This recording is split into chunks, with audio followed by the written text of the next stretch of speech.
उससे रिलीफ दिलाने के लिए, उनको मेंटली प्रिपेयर करने के लिए कॉम्पिटिशन्स के लिए, उनके लॉन्ग टर्म डेवलपमेंट प्लान और द गोल सेट करने के लिए, लॉन्ग टर्म और शॉर्ट टर्म गोल सेट करने के लिए हेल्प करते हैं स्पोर्ट्स साइकोलॉजिस्ट।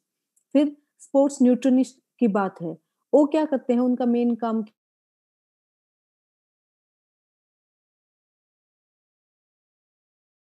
क्या है, जिसके बारे में आप डिटेल स्लाइड जो डाइटरी कंजम्पशन है एथलीट्स की, जो एथलीट्स खाना खा रहे हैं और उसको उनकी परफॉर्मेंस एनहांस करने के लिए किस तरह की डाइट खाना चाहिए, स्पोर्ट्स न्यूट्रिनिस्ट और डाइटिशियन उसमें हेल्प करते हैं।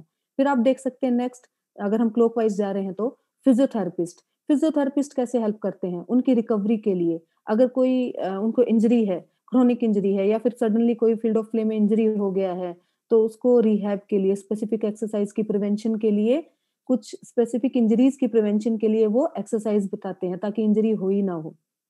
फिर बायोकेमिस्ट है, बायोकेमिस्ट का काम क्या होता है, जो ह्यूमन मूवमेंट है, आपको जो किन्सोलॉजी और बायोमैकेनिक्स में सिखाया जा रहा है, ह्यूमन मूवमेंट्स हैं उनकी टेक्निक को एनालाइज करना, वो बायो बायो केमिस्ट का काम होता है, बायोमैकेनिक्स का काम होता है, सॉरी, दो दो चीज अलग है, बायोमैकेनिस्ट एंड बायोकेमिस्ट। जो बायोकेमिस्ट होते हैं that is they deal something with blood analysis and chemical, वो करते हैं, और बायोमैकेनिस्ट बायोमैकेनिक्स से काम करते हैं। स्पोर्ट्स इसके बाद है एक्सरसाइज फिजियोलॉजिस्ट। जो फिजियोलॉजिस्ट होते हैं उनका क्या काम रहता है, आपके पास एक सब्जेक्ट भी एक्सरसाइज फिजियोलॉजी, जिसमें आपको अलग अलग सिस्टम्स के बारे में पढ़ाया जा रहा है, जो आपका जैसे VO2 वैक्स निकालना और फिर आपका जो ट्रेनिंग लोड क्या चीज उसको इन्फ्लुएंस करती है, ओवरलोड, ये सब चीज एक्सरसाइज जो फिजियोलॉजिस्ट होते हैं वो टीम काम करती है। फिर आजकल एक नया पिछले डिकेड से चला आ रहा है एसएनसी एक्सपर्ट, जिसको बोलते हैं strength and conditioning. Strength and conditioning coach भी कह देते हैं आजकल, तो टीम्स के साथ जैसे बॉक्सिंग टीम के साथ, हॉकी टीम के साथ एसएनसी एक्सपर्ट्स जुड़े हुए हैं। उनका मेन काम क्या रहता है, जो स्पोर्ट्स पर्सन है उसकी स्ट्रेंथ और पावर डेवलप करना, जो उनकी फिजिकल फिटनेस कंपोनेंट्स हैं उन पे काम करना। ये सब अलग-अलग एस्पेक्ट हैं। ये एक एग्जांपल दिया है मैंने एक रिनाउंड स्पोर्ट्स ट्रेनिंग सेंटर का, यूरोपियन सेंटर है। और फिर सबसे ऊपर टॉप में देखो लीड साइंस, ये सब उनकी एक टीम रहती है, जो ये सारे कंपोनेंट को कंबाइन करके जो closely work with coaches and athletes, उनको sports scientist, sports science leader भी बोल देते हैं, लीड साइंस भी बोल देते हैं उनकी लैंग्वेज में। तो सब अलग-अलग, जैसे आपकी एनआईएस में फैकल्टी ऑफ स्पोर्ट्स साइंसेज है, तो उसमें एफओएसएस, तो वहाँ पे देखो अलग-अलग सब्जेक्ट्स पढ़ाए जाते हैं जिनके बारे में अलग डिस्कस करूँगी। तो उनके जो लीड होते हैं, ही और शी जो लीडर होते हैं, वो जो वहाँ नेशनल कैंप्स लगते हैं, ही और she deals with coaches and athletes. This is just to glimpse, give you people glimpse कैसे स्पोर्ट्स साइंटिस्ट एक टीम काम करती है। अब देखिए, अब हम अपने यहाँ की बात करते हैं। आप देखिए पढ़ रहे हैं जो स्पोर्ट्स साइंसेज में जीटीएमटी, उसके एक्सपर्ट्स हैं, एसएनसी एक्सपर्ट हैं, स्पोर्ट्स मेडिसिन एक्सपर्ट हैं, स्पोर्ट्स फिजियोथेरेपिस्ट हैं, स्पोर्ट्स बायोमैकेनिक्स एक्सपर्ट हैं, फिजियोलॉजी एक्सपर्ट हैं, बायोकेमिस्ट्री एक्सपर्ट्स हैं, स्पोर्ट्स साइकोलॉजी एक्सपर्ट्स हैं, न्यूट्रिशन एक्सपर्ट है, एंथ्रोपोमेट्री एक्सपर्ट्स हैं। अब ये बड़े-बड़े नाम तो आपने देख लिए, अब कई लोग तो फ़ैमिलियर हैं इनसे, जो इस चीज़ को पढ़ रहे हैं। कई लोगों ने जो अपने एथलीट करियर में, अपने एथलेटिक करियर में जिन्होंने इन चीज़ों को नहीं देखा, नहीं समझा, जो नेशनल तक ही खेल के रह गए हैं, कोई स्पोर्ट्स साइंटिस्ट के साथ ज़्यादा काम नहीं किया, तो उनके लिए मैंने डिटेल में अगली स्लाइड पे प्रिपेयर की है। देखो एक स्पोर्ट्स साइंसेस टीम होती है, अब मैंने बताया जीटीएमटी एक्सपर्ट्स होते हैं, उनका काम क्या रहता है? जो आप पढ़ भी रहे हैं उसके बारे में, ट्रेनिंग लोड के बारे में, अब जैसे वॉल्यूम इंटेंसिटी रिकवरी के बारे में, प्लानिंग पीरियडाइजेशन में वो हेल्प करते हैं कोचेस को। अब मीन्स एंड मेथड ऑफ अलग-अलग जो ट्रेनिंग होते हैं, regulation of the training process, test and measurement में भी आपको हेल्प करते हैं। तो ये इंडियन वोकैब्युलरी के हिसाब से मैंने आपको बताया है।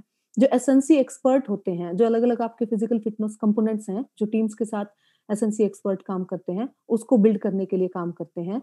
जैसे कोई अगर बॉक्सिंग के साथ एसएनसी एक्सपर्ट काम कर रहा है, तो वो उस चीज़ पे काम करेगा कि भी बॉक्सिंग में किस चीज़ की रिक्वायरमेंट है, कौन से फिजिकल कंपोनेंट्स की है। ऐसे ही स्पोर्ट्स साइंसेस एक्सपर्ट होते हैं, जो एंटी डोपिंग के रूल्स के बारे में, जो इंटरनेशनल स्पोर्ट्स फेडरेशंस हैं, IOC rules, therapeutic use exemptions, और जो हेल्थ एंड इंजरी के बारे में, फर्स्ट एड के बारे में पढ़ाते हैं। आई मीन जो पढ़ाते क्या, जो काम करते हैं उसके लिए। ठीक है? जो डॉक्टर्स होते हैं, टीम डॉक्टर्स होते हैं। इसके बाद और टीम डॉक्टर्स अगर कोई कॉम्पिटिशन में जा रहे हैं, किसी को कोई प्रॉब्लम हो जाता है या ट्रेनिंग में कोई इंजरी हो गया, दे डील विद दैट। अब स्पोर्ट्स फिजियोथेरेपिस्ट, वो लोग जैसे एक्सरसाइज थेरेपी, अलग-अलग मैनुअल थेरेपी होती है, जैसे आपको मैनुअल थेरेपी से हाथ से जैसे आपको ट्रीटमेंट देते हैं, कई एक्सरसाइज थेरेपी होती है, अलग-अलग थेराबैंड से आपको कराते हैं, कई इलेक्ट्रोथेरेपी है, उसके बारे में आपको डील विद द एथलीट्स, फिर इंजरी रिहैबिलिटेशन, इंजरी प्रिवेंशन और रिकवरी के बारे में भी आपको असिस्ट करते हैं। इसके बाद है स्पोर्ट्स बायोमैकेनिक्स।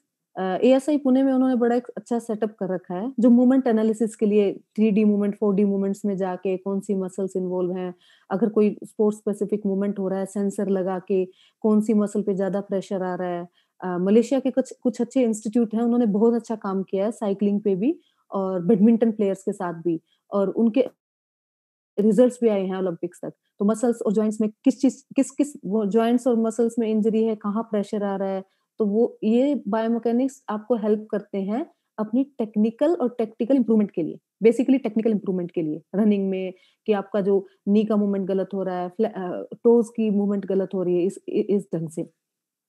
तो ये मैं आपको ग्लिम्प्स दे रही हूँ जस्ट टू गेट अवेयर कि जिन्होंने नेशनल स्क्वाड में या फिर नेशनल कैंप्स में काम किया हो तो जानते हैं स्पोर्ट्स साइंसेस क्या है। जो इंटरयूनिवर्सिटी या फिर नेशनल खेल के यहाँ एज़ ए कोच डिप्लोमा करने आ रहे हैं, तो let me give them the feeling कि भी होता क्या-क्या है उधर।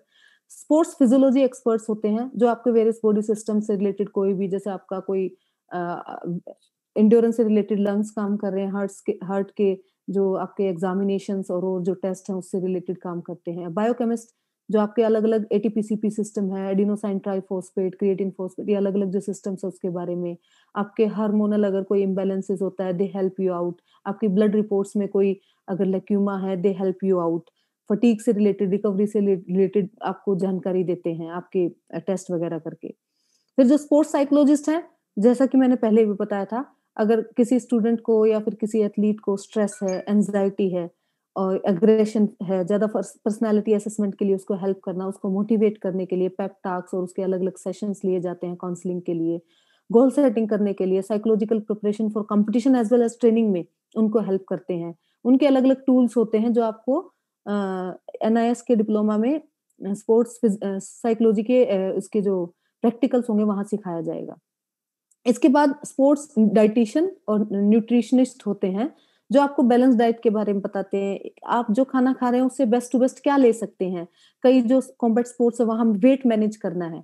अगर आपका वेट है 57 केजी आपको कम्पीट करना है 54 केजी में और टाइम कितना है 3 केजी कितने टाइम में घटाना है आपको कोच उसकी हेल्प लेके डाइट मैनेज करते हैं। आपको हाइड्रेशन के बारे में, फूड सप्लीमेंट्स के बारे में जो ये आपके न्यूट्रिशन है, डायटीशियन है हेल्प करते हैं।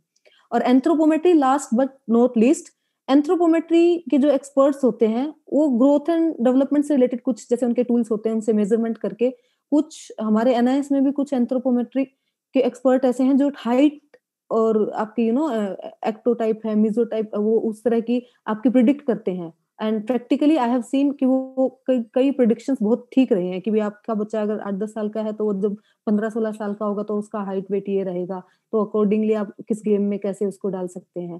There have been experts in India तो बॉडी कंपोजिशन के बारे में अलग-अलग आपको आपको जो टाइप्स होते हैं वो टैलेंट आइडेंटिफिकेशन और उस चीज में बहुत हेल्प होती है इन लोगों की। तो these are all the sports sciences expert जो अलग-अलग फील्ड में काम करके हमारे स्पोर्ट्स कोचेस को हेल्प करते हैं, असिस्ट करते हैं। इनको हमेशा बोला जाता है स्पोर्ट्स साइंसेस टीम को सपोर्ट स्टाफ। सपोर्ट स्टाफ मतलब जो एक कोच को हेल्प करते हैं। आप कोई भी नेशनल कैंप की लिस्ट देखना उसमें होगा कोचेस, एथलीट्स फिर होगा support staff SUPPORT support staff. उसमें डॉक्टर, फिजियोज, मैस्योर, डायटीशियन ये सब लोग होते हैं। तो ये एक टीम होती है। अब हम बात करेंगे एज़ ए कोच हम क्या करते हैं? देखो आज हम 2 वर्टिकल्स को साथ कैसे काम करना है, उनके बीच में जो ब्रिज है, उसका उसको मजबूत कैसे बनाना है, उसके बारे में बातचीत करने जा रहे हैं। तो आप एक साइड को तो आपने देख लिया एक वर्टिकल स्पोर्ट्स साइंसेस क्या है। एज़ ए कोच भी आपने पढ़ लिया, उसका एक क्विक रिव्यू ले लेते हैं। अब देखिए एज़ ए कोच आपने जितना भी पढ़ा है, जितना सीख रहे हैं या फिर आपके कोचेस जो आपको करते रहे हैं, उसमें जो एथलीट्स होते हैं, उनका पूरे पोटेंशियल तक उनको लेके जाना एक कोच का काम होता है। वो उसको ट्रेनिंग देते हैं टेक्निकल एस्पेक्ट्स में, टैक्टिकल एस्पेक्ट्स में, मेंटल और फिजिकल एस्पेक्ट्स में। और एक कोच का काम जो बच्चा परफॉर्मेंस दे रहा है, उसको एनालाइज़, इवैल्यूएट करना और जो हम लास्ट लेक्चर में बात कर रहे थे लीड एंड देन रिव्यू। उसके बाद उसको इंस्ट्रक्शंस देना, जो रेलेवेंट स्किल्स हैं उसको एनकरेजमेंट प्रोवाइड करना, उसकी होलिस्टिक डेवलपमेंट करना और उसके अलग-अलग रोल होते हैं कोच के। देखिए, एक तरफ तो हमने स्पोर्ट्स साइंटिस्ट का पढ़ा, वो क्या-क्या कर रहा है। एक तरफ देखिए कोच क्या करता है और उसको स्पोर्ट्स साइंटिस्ट की कहाँ ज़रूरत पड़ेगी। एज़ ए कोच आप एक इंस्ट्रक्टर काम कर रहे हैं, आप एक असेसर काम कर रहे हैं, friend, mentor, facilitator, demonstrator, advisor, supporter, fact finder, उसकी गलतियाँ भी निकालते हैं, उसको मोटिवेट भी करते हैं, उसकी काउंसलिंग भी करते हैं, आप ट्रेनिंग ऑर्गेनाइज़ करते हैं, कॉम्पिटिशन्स के लिए पूरा चाक आउट करते हैं, आप प्लानर भी हैं। यू इ in nutshell you can say you are fountain of knowledge for a athlete. जो आपका एथलीट आपके पास ट्रेनिंग करने आ रहा है, वो आपको एक रोल मॉडल मान रहा है और कोच ये काम करके एक फाउंटेन ऑफ नॉलेज बन जाता है, जिसमें हर एक एथलीट सोचता है मुझे हमेशा सीखने को ही मिलता है। अब देखिए कोच के बारे में हमें पता है, स्पोर्ट्स साइंटिस्ट क्या करते हैं हमें पता है। अब देखिए, आप देख सकते हैं आपके ऊपर की साइड एक कोच है, एक स्पोर्ट्स साइंटिस्ट है। अब जो इनके बीच में गैप है, उसको कैसे पूरा करें? अब देखिए फॉर द स्पोर्ट्स प्रोग्रेस किसी भी स्पोर्ट्स की प्रोग्रेस के लिए कोई भी गेम हो, हॉकी हो, फुटबॉल हो, बॉक्सिंग हो, it's very important sports sciences और कोचिंग साथ-साथ काम करें। दोनों वर्टिकल्स अगर साथ काम करेंगे, तो एक स्पोर्ट्स की प्रोग्रेस होगी। लेकिन प्रॉब्लम कहाँ है? इन दोनों जो ये स्पोर्ट्स साइंसेस वर्ल्ड है और कोचिंग वर्ल्ड है, इनकी जो इनकी जड़ों में ही प्रॉब्लम है एक-दूसरे से। वो जो उनके बेसिस है ना, आधार है, वहाँ से होता है। वो नेक्स्ट स्लाइड में आपको पता चलेगा। अगर आप ऊपर जो ये ब्राउन उसमें है आप देखिए जो स्पोर्ट्स साइंसेस के फैक्ट्स होते हैं, जो स्पोर्ट्स साइंसेस के लोग काम करते हैं, वो एविडेंस बेस्ड प्रैक्टिस करते हैं, रिसर्च बेस्ड प्रैक्टिस करते हैं। अगर कोई चीज़ प्रूव हो चुकी है, वो उसी को अडॉप्ट करते हैं। वो फैक्ट्स पे काम करते हैं, उनकी रिसर्च, उनकी वैलिडिटी, रिलायबिलिटी होती है, वो मेज़रमेंट्स और एक्यूरेसी, एविडेंस उस चीज़ पे काम करते हैं। तभी आपने देखा होगा जितने भी स्पोर्ट्स साइंसेस पेपर पब्लिश होते हैं, स्पोर्ट्स साइंटिस्ट रिसर्च करते हैं, उनमें जो फाइंडिंग्स आती है, वो फिर उसके ऊपर प्रोग्रेस करते हैं। और दूसरी तरफ अगर आप ये ग्रीन ग्रीन एरिया में देखिए, जो कोचेज़ होते हैं, प्रैक्टिस बेस्ड एविडेंस काम करते हैं। जो अब जैसे एक काम कर रहा है, अब जैसे दे फोकस जो उनका फोकस एरिया होता है रिजल्ट्स, परफॉर्मेंस, कम्युनिकेशन, उनकी जो एक आर्ट है कोचिंग, वो उसके ऊपर काम करते हैं। वो पहले कोई रिसर्च हुई है, उसकी फाइंडिंग है, उसके ऊपर नहीं जाते हैं। इसीलिए वो लास्ट में देखो मैंने यही लिखा है what do we know from experience that works. जो हम एक्सपीरियंस करते हैं, वही हम उसी को लागू करते हैं। और जो पुरानी एक प्रथा चली आ रही है उसके ऊपर काम करते हैं। हालाँकि काफ़ी आजकल तो कोचेज़ भी रिसर्च बेस्ड थोड़ा काम करने लगे हैं। लेकिन इनकी जो बेसिस है ना स्पोर्ट्स साइंसेज़ और कोचिंग का, वही थोड़ा यही फ़र्क आ रहा है कि जो स्पोर्ट्स साइंटिस्ट होते हैं रिसर्च बेस्ड बात करते हैं, ये अपनी प्रैक्टिकल बात करते हैं। जो प्रैक्टिस करते हैं, जो उनका एक्सपीरियंस होता है उसके बेस पे बात करते हैं। अब मुद्दा ये है दोनों काम कैसे करें साथ में? ठीक है, आप में से अराउंड 20 टू 25% से ज़्यादा लोग नेशनल कैंप्स में रहे हैं। As far as boxing is concerned यहाँ पे बहुत सारे लोग हैं, जो जिन्होंने अपनी आधी ज़िंदगी कैंप्स में निकाल दी है और उनका वास्ता स्पोर्ट्स साइंटिस्ट से पड़ता ही पड़ता रहा है। इसमें से जैसे मनोज हैं, मीना कुमारी हैं, बहुत सारे यहाँ स्टूडेंट्स ऐसे हैं, जिन्होंने स्पोर्ट्स साइंटिस्ट को हर तीसरे-चौथे महीने देखा ही देखा है। और एज़ ए कोच जब हम लोग कैंप्स में काम कर रहे थे, हमारा भी वास्ता पड़ता था। अब आज का जो मेन हमारा डिस्कशन का ये है कि वे दोनों काम कैसे साथ करें। देखिए जो दोनों वर्ल्ड्स का साथ काम करने के लिए ना इम्पोर्टेंट चीज़ है आइडियाज़ शेयर करें। अब एक कोच जाके स्पोर्ट्स साइंटिस्ट को बताएगा, भई फुटबॉल में ये इश्यू है, आप इसको कैसे डील कर सकते हैं। एज़ अ बॉक्सिंग कोच अगर मैं स्पोर्ट्स साइंटिस्ट के पास जाती हूँ, I have been working with NIS people, so I used to go over there dean ma'am के पास जाके ma'am this is the issue in our national camp और हम इसको कैसे सॉर्ट आउट करें, उनसे डिस्कस भी करते थे। अब देखिए मैं कोई आइडिया लेके गई, कोई प्रॉब्लम लेके गई, अपनी कोई इन्फॉर्मेशन लेके गई, उनसे आराम से बातचीत किया। The important thing is communicate. Communication strong होना बहुत ज़रूरी है और कम्युनिकेशन का अगर इस पे ना बड़ी-बड़ी बुक्स भी लिखी हुई हैं। कई बार मैंने मैक्सिमम टाइम देखा है और जो यहाँ अच्छे प्लेयर्स रहे हैं, जो वर्ल्ड ओलंपिक तक गए हैं, मतलब एक एज़ ए एथलीट आपको बहुत कुछ आता है, लेकिन जब आप किसी को सिखाने जाते हैं, आपके पास वो कम्युनिकेशन के कई बार वर्ड्स नहीं होते। लेकिन ऐसा नहीं कभी कई एथलीट्स बहुत अच्छा सिखाते भी हैं। I have been seen many players की भी उन्होंने डिप्लोमा भी नहीं किया लेकिन कोचिंग बहुत अच्छा दे रहे हैं। और फिर कम्युनिकेट खाली अपने विचार शेयर नहीं करना, उसको एप्रोप्रिएटली और इफेक्टिवली बताना। अब मेरे अंदर तो बहुत कुछ है, अगर मेरे वर्ड्स ठीक नहीं होंगे, द वे आई कम्युनिकेट अच्छा नहीं होगा, तो मैं आप लोगों को अच्छा नहीं पढ़ा सकती हूँ। तो ना तो मैं एप्रोप्रिएट पढ़ाऊँगी, सही पढ़ाऊँगी, ना ही इफेक्टिव मतलब असरदार, प्रभावी नहीं पढ़ा पाऊँगी। वही बात कोचेज़ की स्पोर्ट्स साइंटिस्ट के साथ है और स्पोर्ट्स साइंटिस्ट की कोचेज़ के साथ है। अब स्पोर्ट्स साइंटिस्ट आपको बताएँगे, उस रिसर्च में ऐसा था, ये है।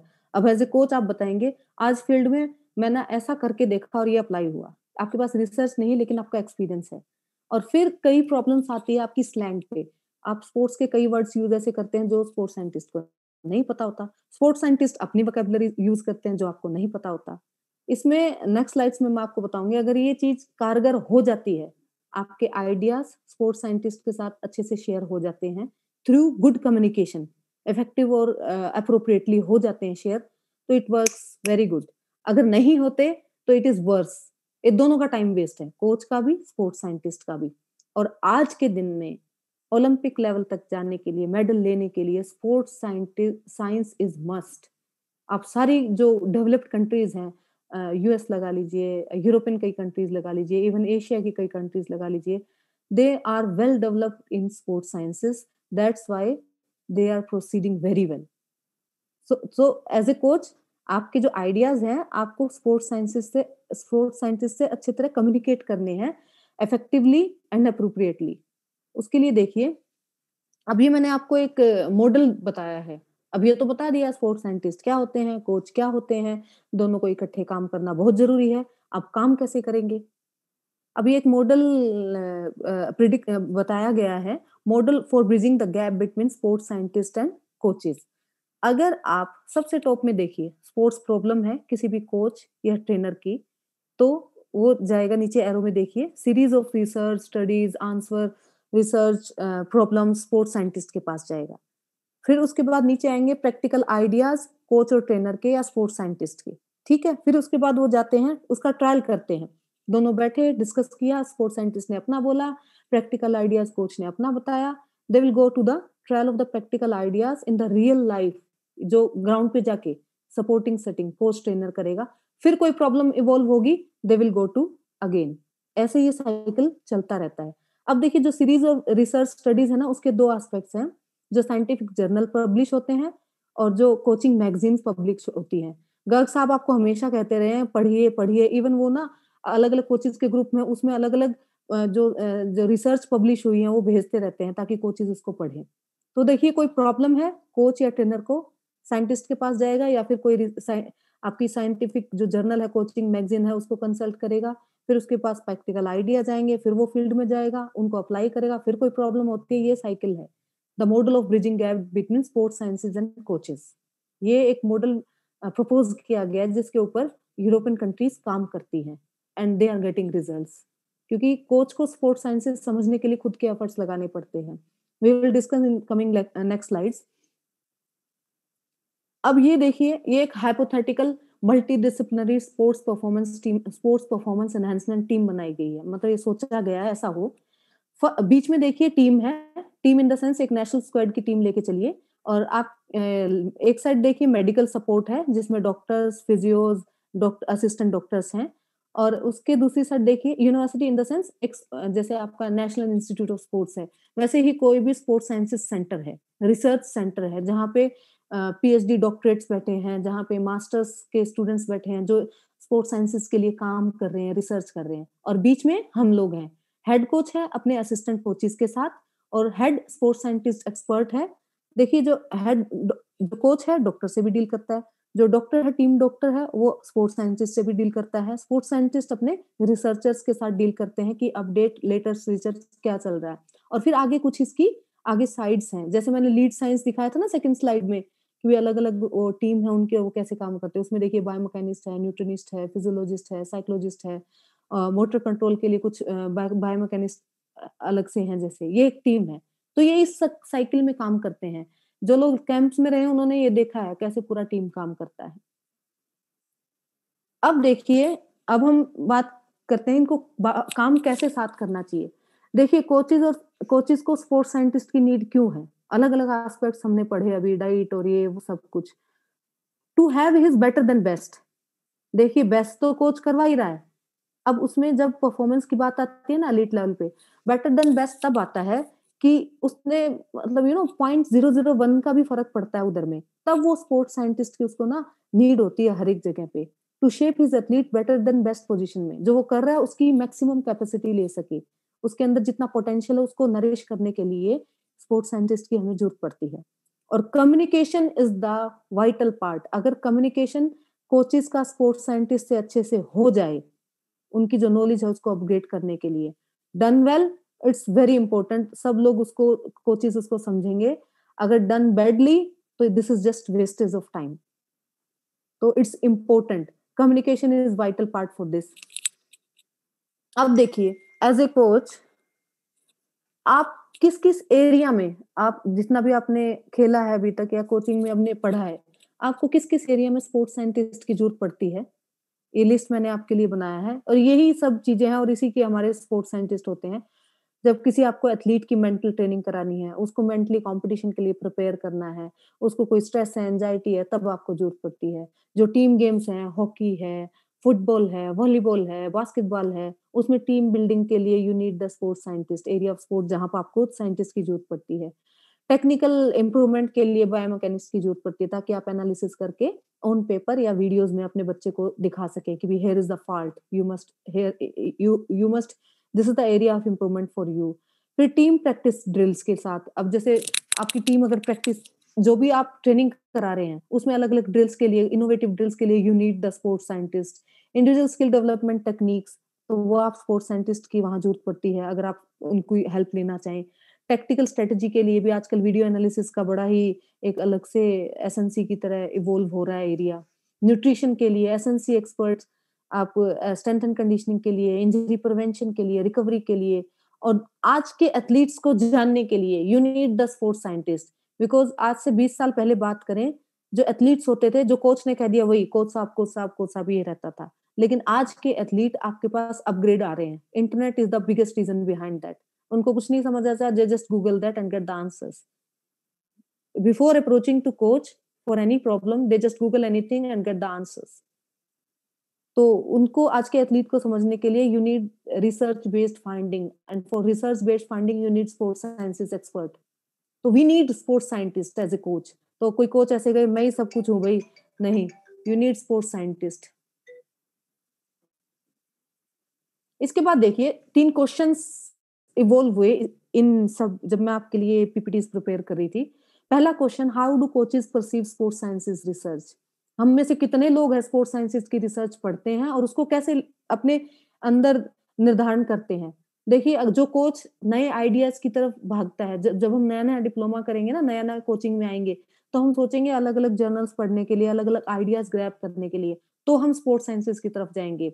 कई कोचेज़ ऐसे होते हैं जब उनके एथलीट्स को प्रॉब्लम आती है, जब जब वो प्रॉब्लम उनके हद में या फिर उनके दायरे में नहीं रहती कि वो उनके बस की नहीं रहती, तो वो सोचते हैं स्पोर्ट्स साइंटिस्ट की क्यों ना हेल्प ले लें। तो 2 तरह के कोचेज़ होते हैं, जो अपनी जिज्ञासा के लिए, अपनी लर्निंग एटीट्यूड के कारण स्पोर्ट्स साइंटिस्ट को अप्रोच करते हैं, स्पोर्ट्स साइंसेस के जर्नल पढ़ते हैं, कोचिंग मैनुअल पढ़ते हैं। और दूसरे तरह के कोचेज़ कौन है? इतने चल रहा है, चलने दो भाई, ठीक चल रहा है, परफॉर्मेंस आ रही है। जब कोई इंजरी आ गई, कोई प्रॉब्लम आ गई, साइकोलॉजिकली बच्चा वीक हो गया, समझ नहीं रहा है कई चीज़ें, तब वो सोचते हैं भाई ये तो मेरे बस का काम नहीं है, अब मेरे को स्पोर्ट्स साइंटिस्ट की हेल्प लेनी चाहिए। I have seen many coaches like this. तो ये 2 तरह के कोचेस हैं, अब आप डिसाइड कर लीजिए आप कौन से बनना चाहते हैं। फिर है अगला क्वेश्चन देखिए, मैं क्वेश्चन आपके सामने इसलिए रेज़ कर रही हूँ कि जो आप पढ़ते हैं, सुनते हैं, ऑब्वियसली अगर आप ध्यान से सुन रहे हैं तो क्वेश्चन माइंड में आते ही हैं और ये वही प्रिडिक्टेड क्वेश्चन्स हैं आपके, जो आपके दिमाग में आ रहे होंगे। अब अगर एज़ ए कोच आप फील्ड में काम कर रहे हैं, चाहे वो नेशनल स्क्वाड है या फिर ग्रास रूट्स में किसी क्लब पे काम कर रहे हैं, तो आपको अगर मैंने बता तो दिया स्पोर्ट्स साइंटिस्ट की तरफ जाना है या फिर उनके वो करना है, तो आप अपनी नॉलेज अपग्रेड करने के लिए कहाँ जाएँगे? फ़ोन करेंगे अपने साथी कोच को जो अपने ही गेम का है। लाइक कोई जैसे बॉक्सिंग का कोच है, रेसलिंग का सोचेगा हमारे गेम में तो मेरे जैसे ही हैं, किसी और पढ़े-लिखे को उसको फ़ोन करता हूँ, बैडमिंटन को या फिर और एथलेटिक्स को या फिर शूटिंग के किसी कोच को फ़ोन करता हूँ या फिर वो स्पोर्ट्स साइंटिस्ट के ही उनके काफ़ी दोस्त हैं। I have seen many coaches in NIS जो स्पोर्ट्स साइंटिस्ट को अप्रोच करते थे अपने अपग्रेडेशन के लिए। या फिर आपके ही टीम के अगर आप नेशनल स्क्वाड में हैं, स्पोर्ट्स मैनेजर से या एडमिनिस्ट्रेटर्स को अप्रोच करते हैं कि सो एंड सो मैनुअल से या फिर ऑनलाइन एक्सेस मिल जाए या फिर किसी न किसी इंटरनेशनल या नेशनल लेवल के सेमिनार या कांग्रेस में जाते हैं, जहाँ आप अलग-अलग जो सेमिनार्स लगते हैं अपग्रेड होने के लिए, लेटेस्ट चीज़ें जानने के लिए, बहुत सारी जैसे एस्का है, ऑस्ट्रेलियन स्ट्रेंथ एंड कंडीशनिंग, वो सेमिनार्स ऑर्गेनाइज़ करते हैं। यूएस के स्ट्रेंथ एंड कंडीशनिंग वो है नेशनल, जो यूरोपियन कई कंट्रीज़ हैं, सेमिनार्स ऑर्गेनाइज़ करते हैं।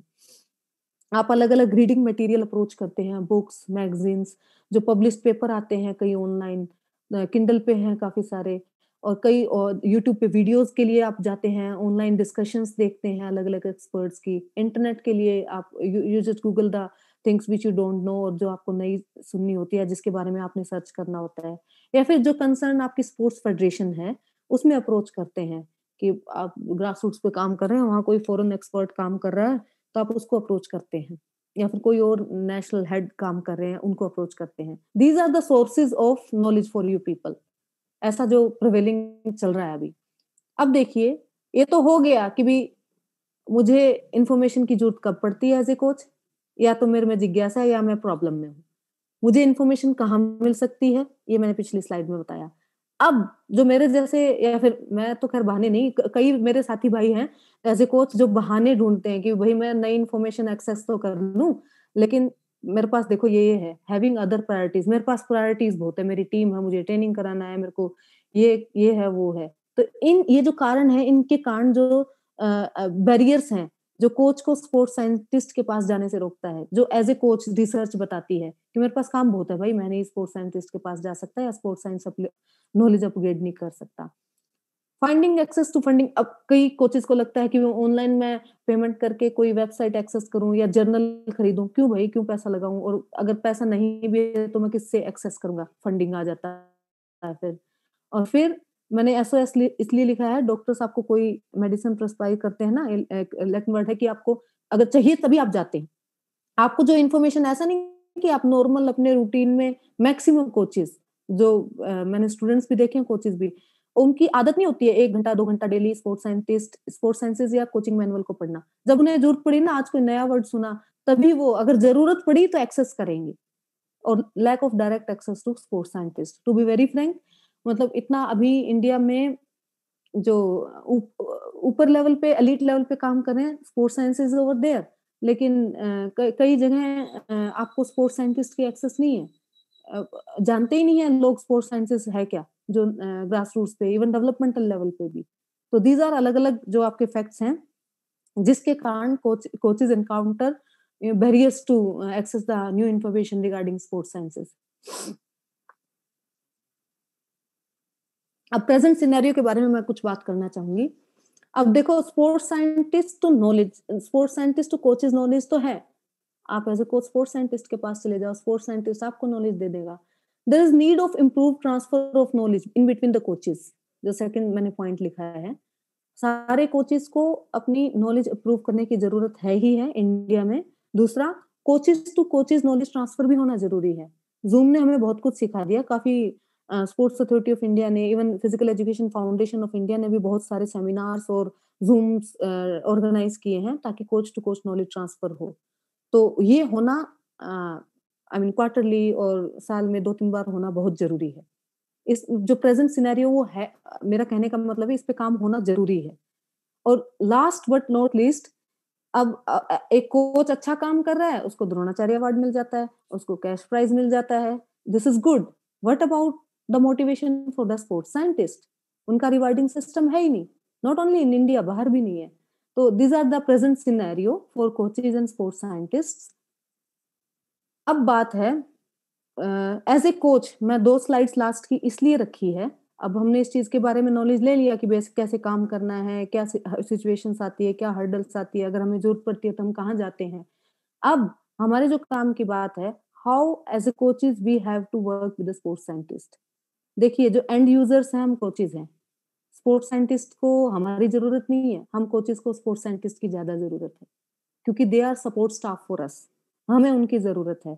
और जिस इंसान को किसी की ज़रूरत हो, आपको उस तक जाना होता है। और इसलिए एक कोच को, एक कहावत भी है, कुआँ प्यासे के पास नहीं आ जाता, प्यासा कुएँ के पास ही जाता है। इसलिए हर एक कोच को स्पोर्ट्स साइंसेज़ की बेसिक नॉलेज होना ज़रूरी है। और इसी कारण मैं जब एनआईएस में काम कर रही थी टीचिंग फैकल्टी में, तो मैक्सिमम रेसलर्स आते थे। तो अखिल इज़ माय हस्बैंड, अखिल के पास आते थे, "भाई साहब इसकी क्या ज़रूरत है? हमें ऐसे ही पढ़ा रहे हैं स्पोर्ट्स साइंटिस्ट। अब मुझे क्या ज़रूरत है एक एंथ्रोपोमेट्री के उसको नापने के लिए।" तो मैक्सिमम रेसलर्स कई बार अखिल को ऐसे बोलते थे। तो फिर अखिल भी कई बार मुझसे डिस्कस करता था। तो वो बेसिक है स्पोर्ट्स साइंसेज़ का, जो एक कोच को बहुत जानना ज़रूरी है, ताकि वो फील्ड में जब जाके काम करेगा एज़ ए कोच, और फिर वो स्पोर्ट्स साइंटिस्ट से बात करेगा, उसको अगर बेसिक नॉलेज होगी, उसको पता होगा एक्टोमॉर्फी क्या होते हैं, मेसोमॉर्फी क्या होते हैं।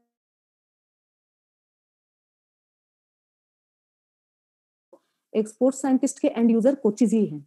तो इसीलिए आपके एनआईएस के सिलेबस में ये सब चीज़ें डाली गई हैं, अलग-अलग आपके जो अ, सिलेबस में सब्जेक्ट्स हैं लाइफ साइंसेज़ के। अब स्पोर्ट्स साइंसेज़ का जो फीडबैक आता है, that add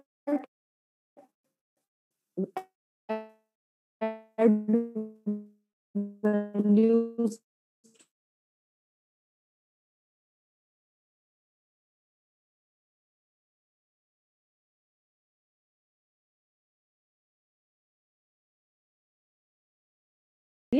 next thing is you should have basics knowledge of sports sciences. फिर उसके लिए अब नॉलेज कब होगी? अब अपने डिप्लोमा कर लिया, भई हमें तो स्पोर्ट्स साइंसेज़ की नॉलेज है और अब आने वाले 30-40 साल में हमें कोई ज़रूरत नहीं है। नहीं, you should go for small mission to sports scientists. अब आपकी फेडरेशन आपको बोलती है, जाइए भई फैकल्टी ऑफ स्पोर्ट्स साइंसेज़ जाइए and just take the help of sports scientist, physios, doctor. अगर आप एज़ ए कोच कॉन्फिडेंटली अपनी प्रॉब्लम उनको नहीं बताएँगे, they can't help you out. एक डॉक्टर, वकील भी आपकी तब हेल्प कर पाता है जब आप उसको किसी बड़े टूर्नामेंट के लिए प्रिपरेशन कर रहा है, उसको कोई प्रॉब्लम है, उसको अच्छे से स्पोर्ट्स साइंटिस्ट को कॉन्फिडेंटली और पूरी विश्वसनीयता से नहीं बताएँगे, वो ही और she can't help you out. और हमारी कोचेज़ की आदत है जो अपने स्लैंग्स हैं गेम के, तो वो हम ज़्यादा यूज़ ना करें साइंटिस्ट के सामने, क्योंकि अब मान लीजिए अगर एक डॉक्टर हैं, उनको बॉक्सिंग का इतना नहीं पता, उनके सामने मैं यूज़ करूँ ये नॉकआउट बॉक्सर या फिर नॉकआउट हो गया या फिर ये हुक्स, अपरकट्स, उसको पता ही नहीं क्या चीज़ क्या है। तो अगर आप ऐसे कोई अपने स्लैंग्स यूज़ करते हैं या फिर हेडबटिंग हो गया, तो यू जस्ट एक्सप्लेन कि भई वो है क्या चीज़। ये कम्युनिकेशन का ही पार्ट है।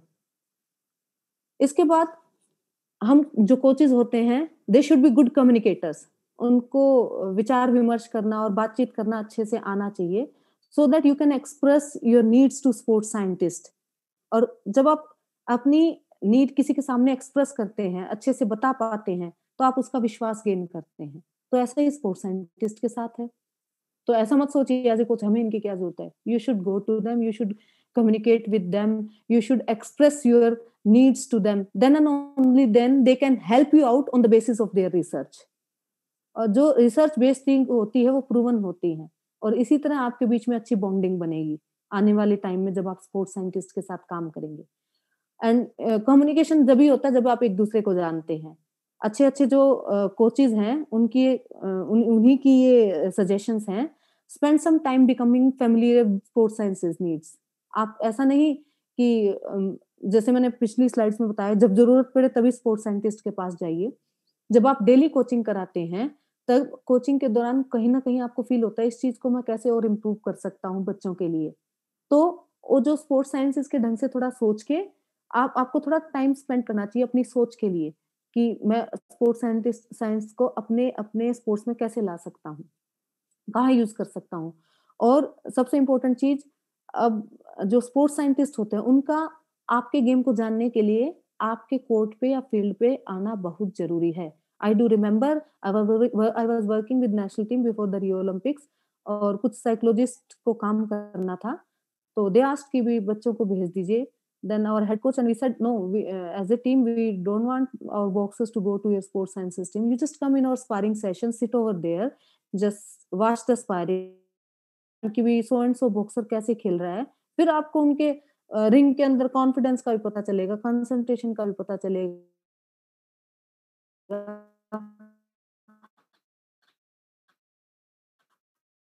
आप उनकी डिप्रेशन का, स्ट्रेस में है नहीं, एंजाइटी का, सब पता चलेगा। Invite them, ask them to come you on your court.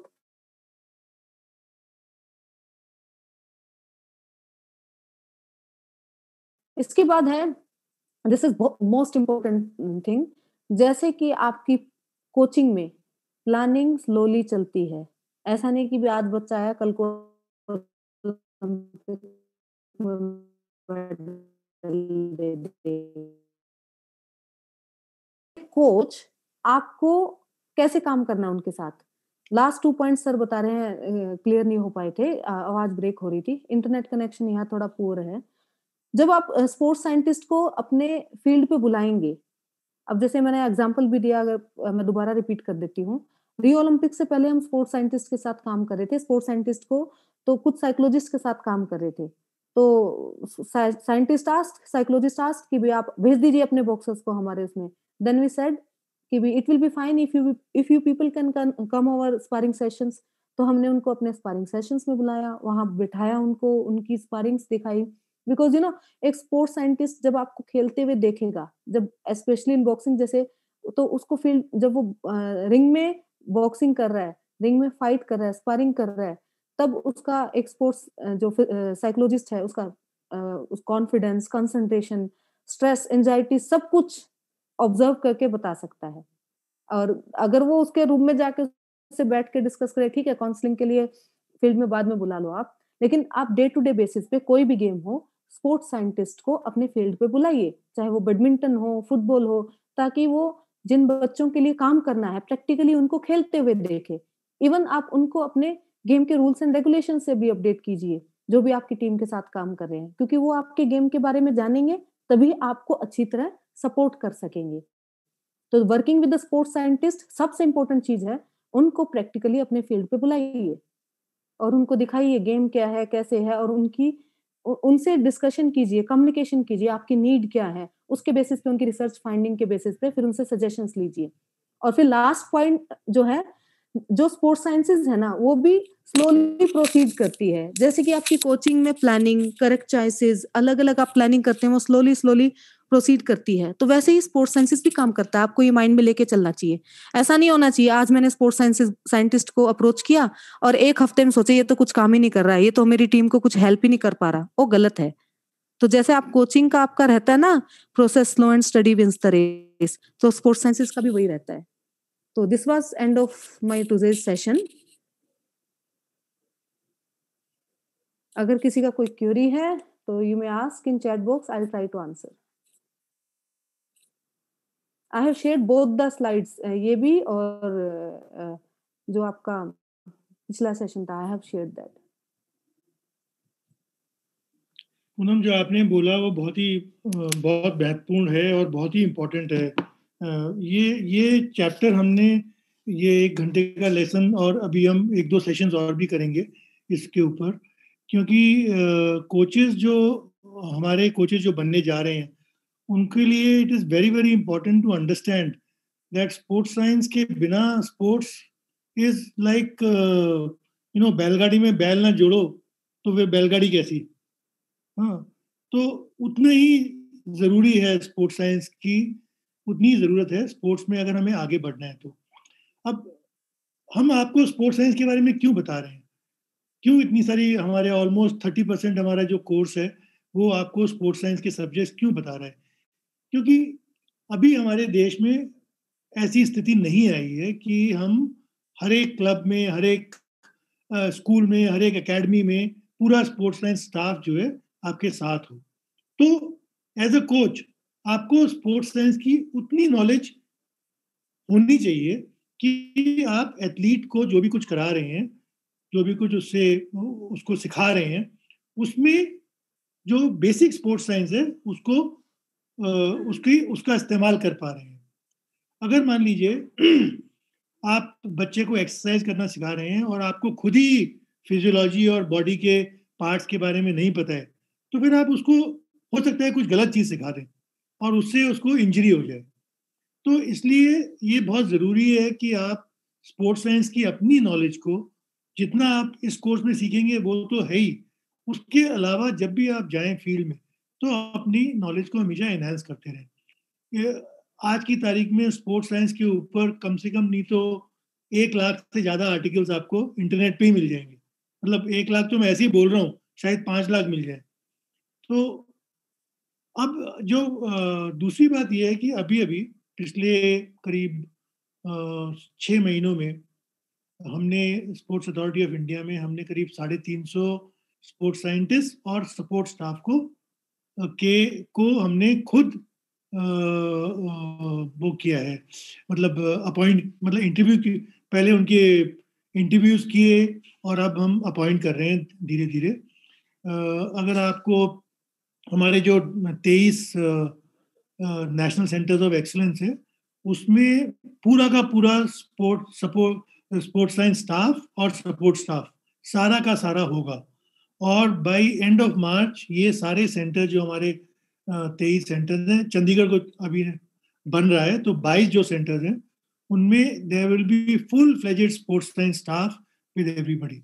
तो इसलिए it is very important to also know कि उनको उनका हमें इस्तेमाल कैसे करना है।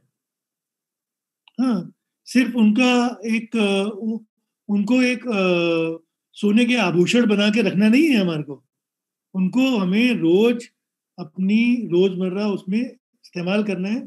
और इसलिए हमने सोचा कि आपको इसी स्टेज पे हम ये इंट्रोड्यूस करें कि स्पोर्ट्स साइंस की क्या आवश्यकता है।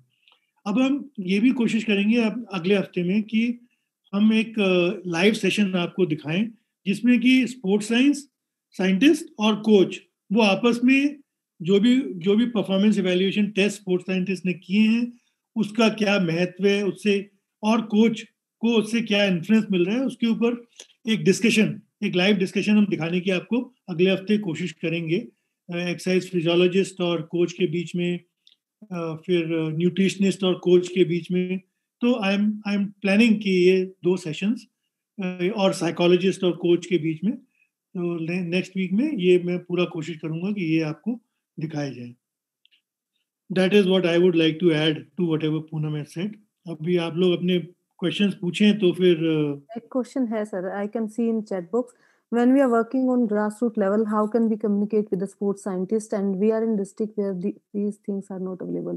देखो जैसे मैंने वो स्लाइड इसलिए ऐड किया था कि भी जब एक कोच को स्पोर्ट्स साइंसेस की जरूरत पड़ती है वो अपने गेम के किसी कोच को फोन करता है, दूसरे गेम के किसी कोच को फोन करता है, स्पोर्ट्स साइंटिस्ट को फोन करता है।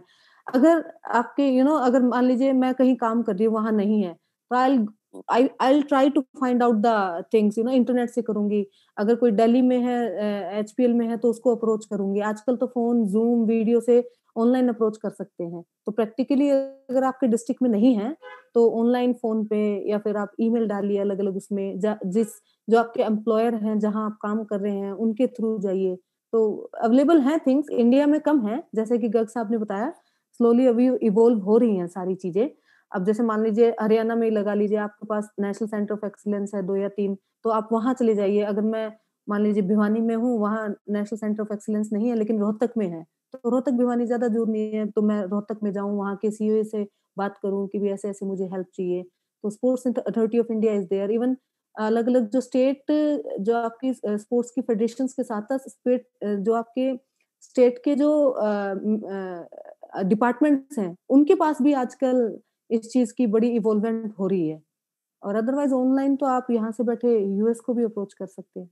अब हम लोगों ने पीछे एस्का के ऑस्ट्रेलियन स्ट्रेंथ एंड कंडीशनिंग के वो किए थे कोर्सेज, तो we went to Bangalore for 1 week, वहां किया। लेकिन बाद में जब हमारे प्रैक्टिकल असाइनमेंट से सब ऑनलाइन हैं available, you may go through that. Reading material जाके जैसे कि गर्ग साहब ने बोला बहुत पढ़ा है, इंटरनेट पे बहुत मटेरियल पड़ा है अगर आप पढ़ना चाहें। और एनआईएस में अगर आप अभी जाएंगे, डिप्लोमा अगर जाते हो उधर में लाइब्रेरी में बहुत अच्छी अच्छी बुक्स है। और नहीं तो हमें तो जब शुरुआत किया था हमें कुछ नहीं समझ आता तो जो हमारे एनआईएस के टीचर्स थे उनको ही अप्रोच करते थे, सर ऐसे ऐसे है, क्योंकि वो लोग पूरे इंडिया के कोचिंग से जुड़े होते हैं, वो कोई ना कोई आपको हेल्प जरूर दे देते हैं। और कोई किसी का क्वेरी है, यू मे आस्क प्लीज। किसी ने पूछा, एक स्टूडेंट ने मुझसे पूछा कि can you suggest some best books related to sports science with author name. मैं आप लोग को एक बार फिर से बताऊंगा कि आप प्लीज pdfdrive.com पे जाइए, हजारों किताबें हैं। फिर अपने आप सेलेक्ट करें आप कि आपको क्या डाउनलोड करना है। क्योंकि अगर मैं इंडिविजुअली एक बुक्स के नाम तो मैं बता दूंगा आपको, कई सारी बहुत अच्छी किताबें हैं, और मैं पूरे 4-5 बहुत अच्छी जो मान लीजिए स्ट्रेंथ एंड कंडीशनिंग में है, या इसमें फिजियोलॉजी में है और साइकोलॉजी में, इनकी मैं 3-4 किताबों के नाम आप लोग को भेजता हूँ अभी ग्रुप में। लेकिन ये मेरा आपसे सबसे निवेदन है कि आप लोग उस पर जाइए, और उस पर बहुत किताबें, बहुत मटेरियल अवेलेबल है, और उसमें देखिए कि क्या आपके what suits you, and you download that particular book on your own. Though I will send you some names and all that, but you can do it yourself also. Apart from that, international the American College of Sports Medicine करके है, उनकी website पे अगर आप जाएंगे तो you find whole lot of articles. उसमें से some articles you can not download, but so many articles you can download. These are researches, latest research हुई इन डिफरेंट डिफरेंट स्पोर्ट्स में रिसर्च होती रहती हैं, तो उनके पेपर छपते रहते हैं। 10 पेज का पेपर हो, 20 पेज का पेपर हो। अब it depends on like what do you want to know. If you want to know specifically on football, you will get on football. If you want on judo, you will get on judo, on cycling, and like that, whole lot of things are there. So it depends. Please search. Today there is no dearth of knowledge. It is only how much you search, and you can take it out from the internet. Lot of things are available. बहुत availability है। हाँ, ये जरूर है कि हिंदी में किताबों की कमी है, बहुत ही नहीं है, इंग्लिश में है।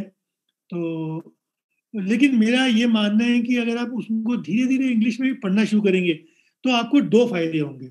एक तो आपकी इंग्लिश इंप्रूव होगी, आपकी अंडरस्टैंडिंग इंप्रूव होगी, और आप इंग्लिश भी अपने आप सीख जाओगे वो पढ़ते पढ़ते, क्योंकि सब सिंपल इंग्लिश में है।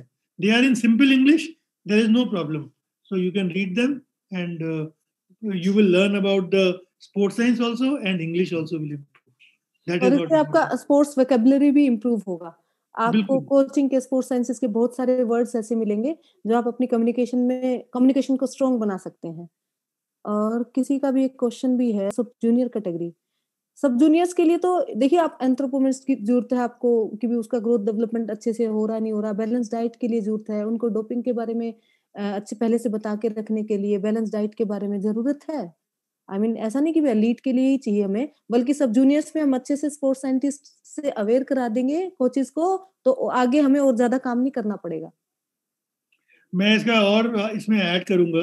देखिए, जो सब जूनियर कैटेगरी है ना, उसमें प्री प्यूबर्टी और पोस्ट प्यूबर्टी में एक्सरसाइज कराने का तरीका ही डिफरेंट होना चाहिए कोच का, क्योंकि बहुत सारी चीजें आप प्री प्यूबर्टी में नहीं करा सकते हैं। मान लीजिए आपने वेट ट्रेनिंग वगैरह स्टार्ट कर दी बच्चों की उसके पहले, तो हो सकता है उनको इंजरी ऐसी हो जाए जो कभी भी ठीक ना हो पाए। तो इट इज़ वेरी इंपॉर्टेंट कि स्पेशली सब जूनियर कैटेगरी में किस तरह की एक्सरसाइज कराएं और किस तरह की लोडिंग करें। क्यों Poonam, this is very very important ना। I agree. जब तक आप पीक हाइट वेलोसिटी वगैरह वो जब कैलकुलेशंस होती हैं, अगर वो कैलकुलेशंस के पहले अगर आप उनको अननेसेसरी लोडिंग शुरू कर देंगे, तो जो हम सुनते रहते हैं कि बच्चों का बर्नआउट हो गया, तो वो भी हो सकता है। आज मैंने आप सबको एक बर्नआउट के ऊपर भी अभी अभी एक आर्टिकल भेजा है, पढ़ने की कोशिश कीजिएगा। काफी कुछ इसमें दे रखा है कि एज रिलेटेड, मतलब यूथ में बर्नआउट कैसे हो सकता है। हाँ जी, हाँ। एक और क्वेश्चन भेजा है किसी ने, ma'am do you think in India the selection of the athletes और any sports personal is selected not only based on the physical fitness parameters but also genetic basis as mostly genetic and epidemic factors में। हाँ, ये पता है, कुछ जैसे आपको जीटीएमटी में पढ़ाया गया होगा, कुछ ट्रेनेबल फैक्टर्स होते हैं, कुछ नॉट ट्रेनेबल फैक्टर्स होते हैं। अब ट्रेनेबल फैक्टर्स में जैसे एंड्योरेंस है, आप किसी की इंप्रूव कर सकते हैं ट्रेनिंग के साथ, स्ट्रेंथ इंप्रूव कर सकते हैं, पावर इंप्रूव कर सकते हैं, जैसे स्पीड, जेनेटिक्स, ये सारी चीजें ऐसी है जिसमें थोड़ा बहुत percentage you can improve on, लेकिन पूरा नहीं। तो ये चीजें कंसीडर करना चाहिए, एंड अदर कंट्रीज में हो रहा है, ऐसा नहीं है। अब जैसे जिस बच्चे का स्पीड रिएक्शन फास्ट है, आप उसको कुछ परसेंटेज तक ट्रेन कर सकते हैं, लेकिन एंड्योरेंस बहुत परसेंटेज तक कर सकते हैं। तो हमेशा टैलेंट आइडेंटिफिकेशन में नॉन ट्रेनेबल फैक्टर्स को मायने देने चाहिए। अब वॉलीबॉल के लिए जिसका हाइट अच्छा है, बॉडी कोऑर्डिनेशन अच्छा है, तो वो उसको आपको लेटेंट टैलेंट के लिए, रॉ टैलेंट के लिए प्रेफ़रेंस देना चाहिए। वांट द रिकॉर्डिंग, रिकॉर्डिंग के लिए आप सर से पूछिए, रिकॉर्डिंग तो हो रहा है मेरे ख्याल से। और कोई क्वेश्चन हो प्लीज़ पूछिए, ये टॉपिक लास्ट था और डिस्कशन क्लास में वी विल डिस्कस और बाकी